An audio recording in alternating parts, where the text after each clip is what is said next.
איי. תקשיב דורון, זה באמת נראה כל כך מגניב. אז תראה לנו כבר, חשבת. רגע, אני מצלם את זה. אני אעלה את זה נראה לי לאתר שלי, כאילו לערוץ שלי. כי זה לא מה שאנחנו רוצים שנעלה לערוץ שלנו. המפתחות נראים אדיר. וואי, זה באמת כמו מפתח אמיתי. זה נראה כמו משהו אני לא אגיד את שמו. מה המחירון? אתה מחירון. כמה עולה? קליק. טוב, אולי אני גם אעשה סיור בקומה למעלה.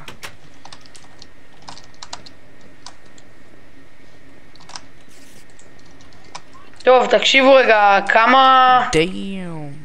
היי, למה הדבר הזה? נחמד, עם הטראפ דורס. טוב, שנייה.